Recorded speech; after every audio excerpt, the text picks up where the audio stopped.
Hi, and welcome to Three Loud Women. We are filming live here with a studio audience at IKEA Sunrise, and we are part of the IKEA family, and we welcome you to be a part of the IKEA Family Rewards Program as well. My name is Allison Thompson, also known as Therapy Head.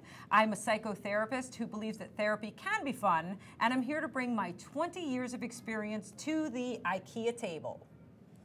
Hi, I'm Stephanie Goldberg-Glazer. I am the Florida Keys girl. I'm obsessed with all things food, wine, and travel, and I bring these passions to Three Loud Women. Tiana, girlfriend. I am Tiana McDonald, also known as your InStyle Diva, and I am loud and proud about styles, social media, and motherhood. I really do love my kids. Usually. Okay. Well, every once in a while, we get blessed with a very special guest. And today we have an extremely special guest, and one that I've had the pleasure of knowing for a very, very long time, since my teens. Does she always have big hair?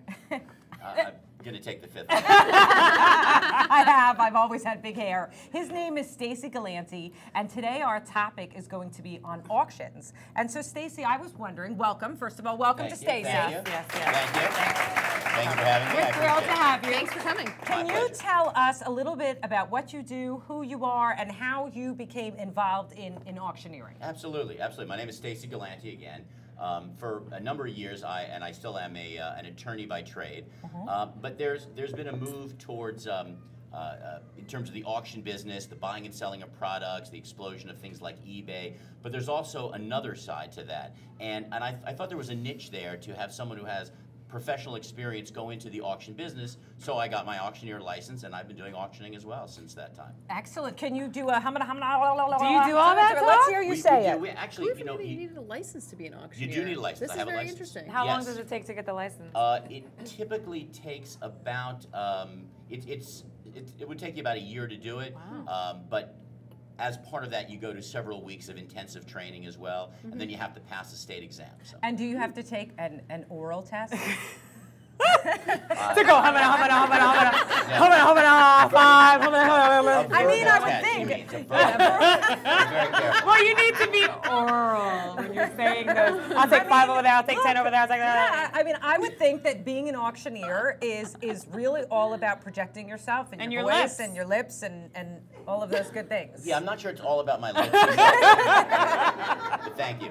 No, but again, having been a trial lawyer and still being a lawyer by trade, speaking is something you have to do. But auctioneering is also a way to get people, to persuade people to do something, while also giving them, most of the time, a really good deal. Oh, so he's persuasive. So you segued, right? Can I just be Just can I go, just jump go. in? Jump right So, first of all, I want to know, I've been to one auction in my life, and how do you find the best ones, and how do you know you're getting authenticity and a good deal? Those are great questions. You're Those are asking great all the questions. Sorry. questions. You know, Fine. I'm poor. You're busting out on all the questions. Sorry. Fine. We'll Show's just- over. all right. Show's We'll over. let her run. But we're not auctioning But in terms of how, first of all, almost if you're buying on eBay, the answer is you probably don't know. But if you're buying from a legitimate auction house, we're associated with a 100-year-old auction house.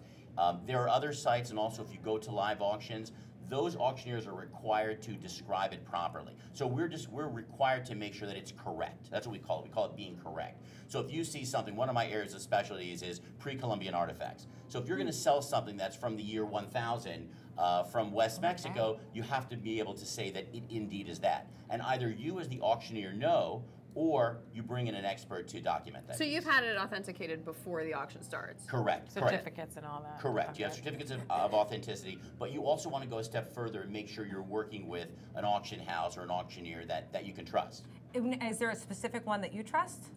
Besides myself? Yes. I mean, you said you've been working with an auction house. I have, Is there I have. Is there a name to that auction Yeah, house? we work with Codner Galleries. Okay. They're a 100-year-old auction house in Dania. I've done auctions for them as well. K-O-D-N-E-R. Yes, correct. Is that okay? Correct. And I've been working with them, and they're, again, over 100 years. And so their specialty really is the art and antiques. I bring some of the art, some of the other types of art, the fine art, the paintings, the sculpture, the artifacts, and things of that nature as well. So when you go to a good qualified auction house and they have a good reputation, all that, you know that if you're buying a diamond ring or something like that, they're going to tell you that this is this is whatever color, Correct. however many carats, and you should be able to trust that? Yes, correct. For instance, my partner at our galleries is I'm a not very gemologist. trustworthy. Well, She has trust issues. Trust clearly. issues. Again, That's another show. we're creating a lot of shows here. Exactly. Just for my opinions. We have A notes. lot of spin-offs. You know, we've got oral, we've got trust issues. Let's try to stick to this. I'm going back to the Simon ring here. Absolutely. No, Well, but that ties in.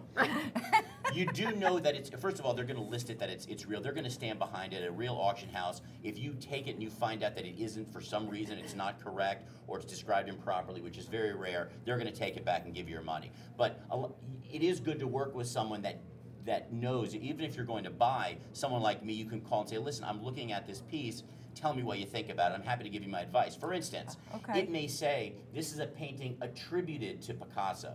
Now, they're not saying it's a Picasso. They're saying that someone has attributed to Picasso, or it works similar to those from So Picasso. the language So is they very just might, they You might need to have look drawn for his those eyebrows, keywords. and They that's might have, it. right, correct, Okay. or signed by Picasso. Or Warhol is famous for that. Warhol Yeah. didn't do most of his paintings, as you might know. Oh, I didn't A lot know of his that. I didn't know that. A lot of his students did his paintings. but Or the he- drunk girls at Studio 54. Yeah. I won't even. Either I don't way. know anything about drunk girls. Nothing about it. I don't know. So can I ask a question here? Yes. What are some of No. the best things? Hush. What are some of the best things to buy at auction? Right. That's a great question. For women. For For women. Okay. Yeah, we want to talk about us. Can we get Excellent. Gucci, can we get can we furnish our home? Listen, my name is Stacey. I'm uniquely qualified to talk about women's issues. The one thing I get Good from being point. made fun of for 20 years or in business. Good, yes. And yeah, I will say that the things that are easily movable, like jewelry, handbags, you will find handbags that are 100% serial number, Gucci handbags, Chanel handbags. That you will, Really? yes, you will find that the market for that, when you're there live, you will find that there aren't as many people looking to buy those types of pieces. Okay. So you can People get a go good for deal. gold. Yes, you can get an excellent deal on things like See, I'm all about handbags. the deal.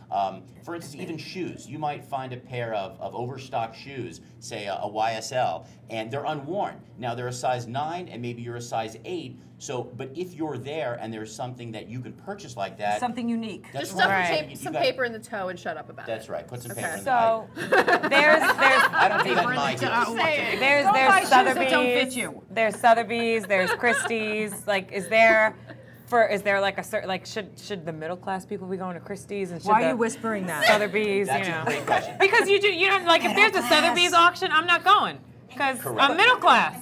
Okay. That's all like for right. Jackie Why are O. you screaming at me? Okay. You should. There are absolutely auctions that you should There's go to. class levels, right? There are class See, levels. I'm saying. And these three are of the highest class. You guys are Right, definitely right, because you see where I'm going. Right, No I'm a doubt. label whore. There no. are different levels. You know, the Sotheby's and the Christie's are great auction houses, but they can afford to get the higher level pieces. Okay. $500,000, $1 million, Okay. you know, $50,000. They won't touch anything under $10,000. Gotcha. And even that's going to be limited.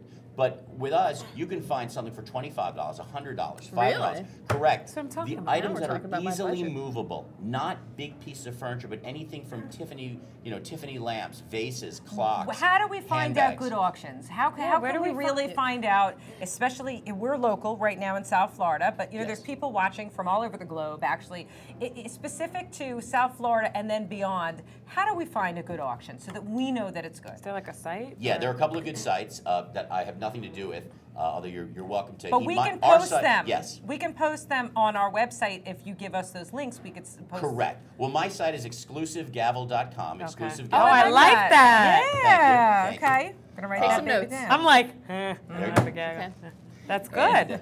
Luckily, they don't have gavels now. Because I'd we'd be have nervous. knocked you out. Yeah. So when we go to exclusivegavel.com, what does it tell us? That gives you some information about ourselves, and we're also, it's a new site. We're going to be linking to outside auctions. Oh, cool. One of the other sites you can go to is liveauctioneers.com. Okay. Liveauctioneers.com is terrific because you can put in an alert. If you're looking for Chanel, if you are looking for, some That's people right up your collect alley. ivory. Stacey, now you're talking. Yes. Right, you might Okay. collect a piece of, Okay. of old ivory, or you might want pearl earrings. You put in pearl earrings, black pearl earrings, and it will come up with an alert, so you'll be able to see What what if they're- she wants a pearl necklace? Again, let's move on to the next question. I feel like I'm the host right now. Next question, please. Okay, so we actually are going to wrap it up. So here before we pretty wrap quickly. it up, can you teach us a skill or show us a skill? Because Well, that's really everybody likes to hear the auction chant. If you're selling something really high end, you don't use an auction chant. You know, you don't say, you don't use a real low class chant if you're trying to sell an Andy Warhol, for instance. Right. Okay. You would That'd just be awesome. ask for the bids. Do I have 10,000? Right. Do I have? Well, you'd have to actually use an English accent. Oh. Right. I become English. Oh, let's hear it. let's hear it. Would you like $25,000? $50,000. We've got $50,000. Actually, I'm not even sure. That could have been Australian. Now give us the cheap one. But if you do the cheap one, normally You're gonna take this or you not? put words in between, and you normally do like, do I got 5? Should have been 5. 5. Look for 10. 10. Look for 10. Should have been 10. Got 15. Look for 15. Look for 20. 20. I got 20. Look for 5. 20. Should have been 10. Should have been 10. Look for 10. So that's the cheap option. Exactly. I'll go for the So cheap. you add those numbers in. I actually had one of our professors. I'm using the words would have been, could have been. 5 would have been 5. 5 would have been 5. Look for 10. 10. Look for 10. But one of the professors. I love that. I love that. I'm going to learn this skill. No, listen to this. He used the term hot buttered babe. 5, 5, hot buttered babe. He said it so fast, and I said, "What are you saying?" He said, "I'm saying hot buttered You babe." couldn't tell them. No, so I said two things. One, what is that? And two, why haven't I heard about hot buttered babe before? Apparently, this is out there, and I need to know about it. No, you gotta say how And about with it. that- Hey, can you go 5, 5, 3 loud women, 5, 5, 3 loud women, 5, 5, 3? Can you do Yes. that? You could have three out There you go. There you go. I love that. Absolutely. All right, so we can find you on exclusivegavel.com. Okay, absolutely. so we will post that on tips on our website. Please. And Tiana, how can And people yes, find don't us? forget to go to exclusivegavel.com to find Stacey Galanti, and don't forget to Google us at 3 Loud Women, and you'll find all our crap. Thank you, Stacey. Thank you, Stacey. Thank you very much. Mwah.